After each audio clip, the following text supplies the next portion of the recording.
Wolverine is by far the greatest superhero ever created, and so I decided it was time for me to turn him into my stencil spray paint art.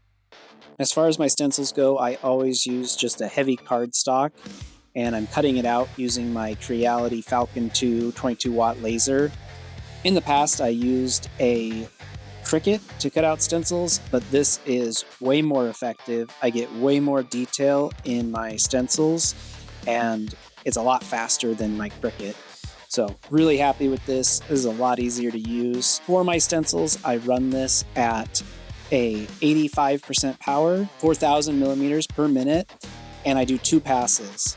I found that this doesn't burn the paper and that the second pass really cleans up the edges and makes sure that the paper drops all the way through. And so I don't have to do very much weeding at all with these stencils. So this time I decided to cut out a registration mark, and I forgot to do that with one of my previous stencils, my Daredevil one. And so I cut out a registration mark with this one to help ensure I line all the layers up. And so when I started spray painting, I just put a piece of painter's tape down as far as my registration mark, and then I spray painted everything else. I wish I would have taped up the top of the Wolverine section where it's just canvas exposed and it's not the outline itself. So I was a little bummed about that, but it's okay. It turns out fine. I always use rocks to hold down my stencils. That way the spray paint doesn't lift it up or blow it away as I'm painting. I found that shaking the cans really well for like 2 minutes really helps with the paint spraying on here. I usually struggle with yellows for some reason, but this time it worked out real well, so I was pretty happy with that. It's really cold out, so I'm just trying to put on a light layer and then drying it with a hairdryer in between coats.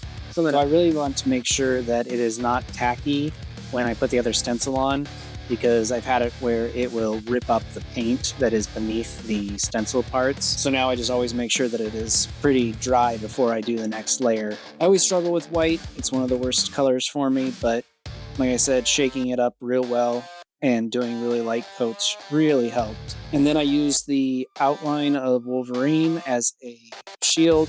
I paint the whole canvas black, and I spray some spray paint in the lid of the red spray paint, and I throw it across the canvas.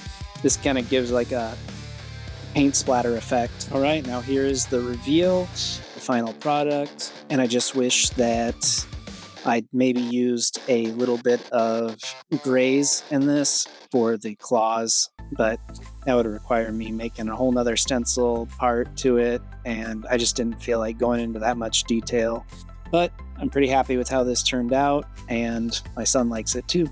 So as far as the Deadpool stencil, this has a lot of detail. It picked up a lot of the texture that is inside of his costume. As you can see here, there's lots of little tiny holes. And so I'm not going to show any of the spray painting. My son did all of that. And so I just wanted to work with him and not film that whole process. But I'm really excited for how this ended up turning out. Something else that was cool was my friend 3D printed me these pegs, and I used them in the honeycomb mesh to line the paper up. And so I didn't have to worry about framing the laser out every single time. It just fit perfectly. So here it is, complete. There's Wolverine and there's Deadpool. My son did an excellent job on Deadpool, and so I'm really impressed with it.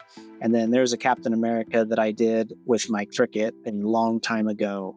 So I think Deadpool turned out really nice, and he wanted to give this away to one of his friends, so he'll be doing that.